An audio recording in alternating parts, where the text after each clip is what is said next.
Olá, graça e paz, bendito seja Deus, por mais uma oportunidade de estudarmos a sua palavra. Eu queria apelar ao seu coração que compartilhe esse trabalho, comente, deixe seu like, para que mais pessoas conheçam o plano de Deus. Que coisas tão grandes nós temos aprendido e nesse momento nós estamos envolvidos em um grande conflito, né? Em que alguém precisa ter o domínio da nossa mente, que ele seja Cristo, não é? Precisamos ter famílias bem preparadas, então se você tem sido abençoado com esses vídeos, compartilhe, para que mais pessoas conheçam o plano de Deus. Vamos orar? Bondoso Deus e Pai, nos acompanha no estudo da Tua Palavra e que o Teu Santo e Bom Espírito seja o nosso instrutor, em nome de Jesus. Amém. Queridos, ainda com o nosso tema Leitura e Sua Influência, estamos estudando o livro Lar Adventista e quantas coisas Deus tem nos ensinado. O nosso verso ainda em Provérbios, capítulo 4, versículo 23, que diz: de tudo que se deve guardar, guarde o teu coração, porque daí procede as fontes da vida. E quer que eu diga? As fontes da vida são aquilo que vemos, que ouvimos, não é que falamos. E olha o que a serva do Senhor aqui ainda vem nos dizendo. O mundo está inundado de livros que melhor seria queimar do que fazê-los circular. Então nós já entendemos que essas são leituras, não é, que não servem de alimento espiritual para a mente, assim como o alimento assim como a comida é um alimento para o corpo, os pensamentos precisam ser alimentados para se formar o caráter. E olha bem o que diz a serva do Senhor aqui.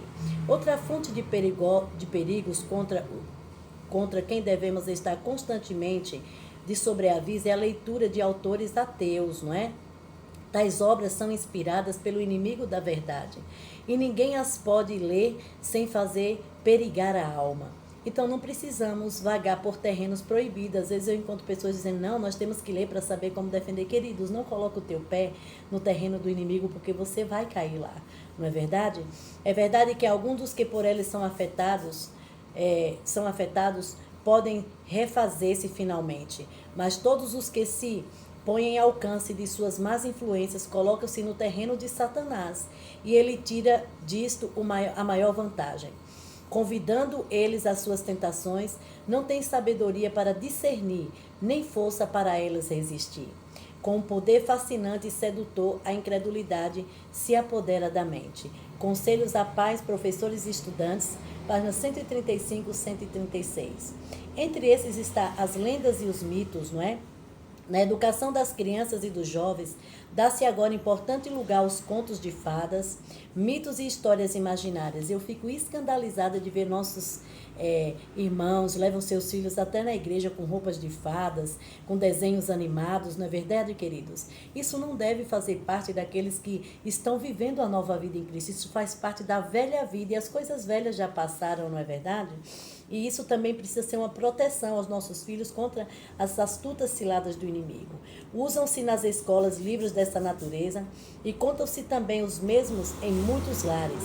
Como podem pais cristãos permitir que seus filhos usem livros tão cheios de mentira? Quando as crianças pedem a explicação da história, são contrárias aos ensinos recebidos dos pais. A resposta é que essas histórias não são verdadeiras, mas que isso não dissipa os maus resultados no uso da mesma. Tudo aquilo que o homem plantar, isso também ceifará, não é? A Bíblia diz que o diabo é o pai da mentira. Então, por que contar mentira para os nossos filhos? Eles precisam ser conhecedores da verdade, que enobrece, que santifica, não é verdade? E aqui ainda diz assim, nunca devem ser colocados nas mãos da infância, da juventude, livros que contenham uma perversão da verdade. Esse é o conselho da serva do Senhor. Vamos orar? Bondoso Deus e Pai, nos acompanha e nos dá poder, a mim e os meus irmãos, para pôr em prática a Tua palavra. Protege, Senhor, as nossas crianças. Em nome de Jesus. Amém.